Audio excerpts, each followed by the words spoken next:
جی بچوں کی نشو و نما اور خاندان کے ساتھ تعلقات، تو یہ ہمارا جو ہے یہ پورا، اس میں کئی ابواب شامل ہیں، تقریباً 6 ابواب اس کے اندر شامل ہیں۔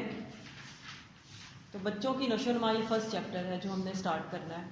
تو سب سے پہلے تو سوال یہ پیدا ہوتا ہے کہ آپ لوگوں کو یہ پتہ ہونا چاہیے کہ نشو و نما کیا ہوتی ہے۔ تو نشو و نما کے بارے میں آپ لوگ جیسا کہ جانتے ہیں کہ بڑھنا یا تبدیل ہونا، اس کو کہتے ہیں نشو و نما، ٹھیک ہے؟ بڑھنا یا تبدیل ہونا یعنی کسی چیز کا سائز بڑا ہونا، ٹھیک ہے، یا اس میں کوئی تبدیلی واقع ہونا، ٹھیک ہے۔ تو اگر آپ جسمانی نشو و نما کی طرف جیسے دیکھیں کہ ایک عمر کے ساتھ ساتھ سائز بھی بڑھتا ہے، قد بھی بڑھتا ہے، ٹھیک ہے، تو ایک عمر پہ آ کے وہ رک جاتا ہے۔ اس کا مطلب یہ تو نہیں کہ انسان کی نشو و نما مکمل ہوگی اور بس اس کے بعد نہیں ہونی، ٹھیک ہے۔ اس میں تبدیلیاں تو آتی ہی رہتی ہیں نا انسان کے جسم کے اندر، وقت کے ساتھ ساتھ چاہے وہ بڑھوتری رک جاتی ہے لیکن تبدیلیاں تو آتی رہتی ہیں۔ اسی لیے نشو و نما ایک براڈر ٹرم ہے جس کے اندر تبدیل ہونا اور بڑھنا دونوں چیزیں شامل ہیں۔ یہ جو چیز بڑھ رہی ہے وہ بھی نشو و نما پا رہی ہے، اور جو تبدیل ہو رہی ہے وہ بھی نشو و نما پا رہی ہے۔ جیسے کہ شخصیت ہے، ٹھیک ہے، شخصی نشو و نما ہے انسان کی شخصیت میں تبدیلیاں آتی رہتی ہیں وقت کے ساتھ ساتھ، بچپن میں، جوانی میں، بلوغت میں، وسط عمر میں، بڑھاپے میں، اس میں کئی تبدیلیاں آتی ہیں، ٹھیک ہے۔ تو اس کی جو معاشرتی نشو و نما ہے، شخصی نشو و نما ہے، وہ ہوتی رہتی ہے۔ ہم یہ نہیں کہہ سکتے کہ نشو و نما کا یہ عمل رک گیا ہے۔ اس میں ہر سٹیج کے اپنے ڈیفرنٹ رولز ہوتے ہیں، یعنی کہ ہر ایک دور میں انسان ایک الگ ہی پیٹرن کے ساتھ نشو و نما پاتا ہے۔ اب اگر نشو و نما کی ہم بات کریں کہ اس کے اوپر کیا چیزیں اثر انداز ہوتی ہیں، تو اس پہ بیسیکلی 2 چیزیں اثر انداز ہوتی ہیں۔ ان میں سے ایک ہے آپ کی موروثی خصوصیات، یعنی وہ چیز جو آپ کو وراثت میں ملی ہے، جینیٹکلی آپ کے پاس آئی ہے۔ جینز کو پتہ ہے نا کہ ایکس اور ایکس کروموزومز یا ایکس اور وائی کروموزومز جو پیرنٹس سے آتے ہیں، اور ان کے اندر جو ہے وہ ڈی این اے موجود ہوتا ہے، جینیٹک مٹیریل موجود ہوتا ہے جو پیرنٹس سے بچوں میں آتا ہے، ٹھیک ہے۔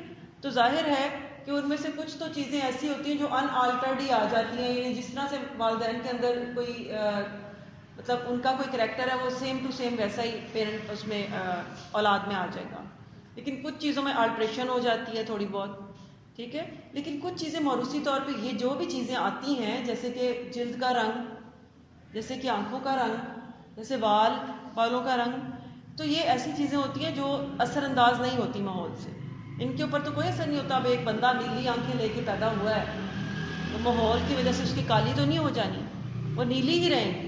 ہاں یہ ہو سکتا ہے البتہ کہ اگر جیسے آپ نے بلیک کلر کی آپ کی آئز کا کلر ہے، آپ لینس لگا کے تو ان کو بلو کر لیتے ہیں، لیکن وہ تبدیلی تو نہیں ہے نا، وہ تو آپ نے ایک آرٹیفیشل اس کے اوپر اپلائی کیا۔ تو کچھ خصوصیات ایسی ہوتی ہیں یا کچھ نشو و نما کے پہلو جس میں کوئی تبدیلی، یعنی کہ وہ ماحول اس کے اوپر اثر انداز نہیں ہو رہا ہوتا، ٹھیک ہے۔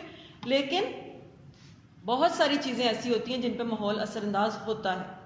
تو آپ کہہ سکتے ہیں کہ جو نشو و نما کا جو عمل ہے اس کے اوپر آپ کی وراثتی خصوصیات، موروثی خصوصیات اور ماحول 2 چیزیں اثر انداز ہوتی ہیں، ٹھیک ہے۔ اب دوسری بات اس میں یہ ہے کہ جسمانی نشو و نما کی اگر بات کی جائے، یعنی جسمانی نشو و نما اس کی جو رفتار ہے وہ پوری زندگی ایک جیسی نہیں رہتی، اور اس کا تجربہ آپ لوگ کر سکتے ہیں، مشاہدہ اس کا کر سکتے ہیں کہ بچوں میں ایک چھوٹا بچہ خاص طور پہ پہلے 2 سال اس کی جو نشو و نما ہے وہ بہت تیزی کے ساتھ ہوتی ہے۔ جیسے ایک بچہ جب پیدا ہوتا ہے تو اس کا پیدائشی وزن جو ہے وہ 2.5 سے 3 کلو ہوتا ہے، لیکن جب وہ 1 سال کی عمر کو پہنچتا ہے تو اس کا وزن 10 کلو ہو چکا ہوتا ہے، یعنی اس کا آئیڈیل باڈی ویٹ 10 kg ہونا چاہیے، ہو جاتا ہے، ٹھیک ہے۔ تو کتنا زیادہ اس میں وزن میں اضافہ ہو گیا، کتنے گنا، 3-4 گنا 1 سال میں اضافہ ہو گیا۔ اس کے علاوہ وہ کتنی سکلز سیکھتا ہے، یعنی وہ کتنا کچھ، صرف جب وہ پیدا ہوتا ہے تو اس میں کچھ چیزیں موجود ہوتی ہیں، جیسے آنکھوں کا جھپکنا، جیسے خوراک کو نگلنا، ٹھیک ہے، وہ چبا بھی نہیں سکتا، صرف نگل سکتا ہے، ٹھیک ہے۔ یہ خوراک کو نگلنے کا اس کے اندر فعل موجود ہوتا ہے، یا آنکھوں کو جھپکنے کا اس کے اندر موجود ہوتا ہے، ٹھیک ہے۔ یہ کچھ اس کے اندر چیزیں موجود ہوتی ہیں، باقی آپ دیکھیں ٹانگوں کو سکیڑنا یا شانے اونچے کرنا یا گردن سنبھالنا، ٹھیک ہے، پھر شانوں کے کراؤلنگ کرنا، ٹھیک ہے، اور اس کے بعد اٹھ کے کھڑے ہونا اور پھر چل پڑنا، یہ کتنے سٹیپس ہیں۔ یہ کتنی چیزیں ہیں، کتنی سکلز ہیں جو بچہ 1 سال کے دوران سیکھ لیتا ہے. ٹھیک ہے، تو یہ رفتار پھر کتنی تیز ہے نا. خاص طور پہ پہلے 2 سال جس کو شیرخوارگی کا دور کہتے ہیں، اس میں بچے کی نشو و نما کی جو رفتار ہوتی ہے وہ باقی سالوں کی نسبت بہت زیادہ تیز ہوتی ہے. ٹھیک ہے، اور پھر اس کے بعد بچپن کا ابتدائی دور آ جاتا ہے، پھر بچپن کا درمیانی دور ہے، اس میں نشو و نما کی رفتار جو ہے وہ سست ہو جاتی ہے. ٹھیک ہے، پھر جب بلوغت کا دور آتا ہے تو اچانک سپرٹ آف گروتھ پھر آتا ہے، پھر اچانک یعنی جب بچہ بالغ ہو جاتا ہے تو بلوغت کے بعد اچانک پھر جلدی تیزی سے اس کا قدم بڑھتا ہے. ٹھیک ہے، یعنی پھر تیزی سے اس کی نشو و نما ہوتی ہے، یعنی کہ نشو و نما کا یہ عمل جو ہے وہ یکساں نہیں ہوتا. اس کے بعد اگر ہم بات کریں نشو و نما کے بچے کے اندر جو اس کی جسمانی نشو و نما ہو رہی ہے تو وہ 2 سمتوں میں ہوتی ہے. ٹھیک ہے، یعنی اس کو 2 سمتوں میں ہم اسٹڈی کر سکتے ہیں. اس میں ایک نشو و نما کی سمت ہوتی ہے سر سے پاؤں کی طرف، اور دوسری جو سمت ہے وہ ہوتی ہے درمیان سے باہر کی طرف. تو اب سوال یہ پیدا ہوتا ہے کہ سر سے پاؤں کی طرف کیا؟ اس کا مطلب یہ ہے کہ سب سے پہلے سر کی نشو و نما ہوگی. آپ نے ویسے بھی دیکھا ہے کہ بچے کی اگر آپ باڈی کو دیکھیں تو بچے کا جو ہیڈ سائز ہے وہ اس کی باقی باڈی کے نسبت آپ کو بڑا نظر آتا ہے. ٹھیک ہے، بچہ جو ہے ظاہر ہے اس کا برین ہے، سب سے پہلے برین ڈیولپمنٹ تو بہت زیادہ ضروری ہے. برین ڈیولپ ہوتا ہے تو وہ باقی ساری چیزوں کو بھی کنٹرول کرتا ہے.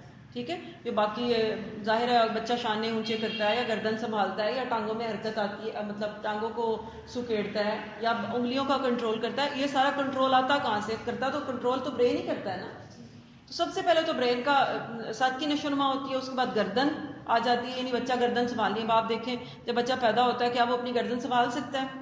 نہیں سنبھال سکتا. لیکن 2 مہینے کی عمر تک پہنچتے سب سے پہلے وہ اپنی گردن سنبھالتا ہے. ٹھیک ہے، اس کے بعد پھر وہ اپنے شانے اونچے کرنے شروع کرتا ہے، پھر ٹانگوں کو سکیڑنا شروع کرتا ہے.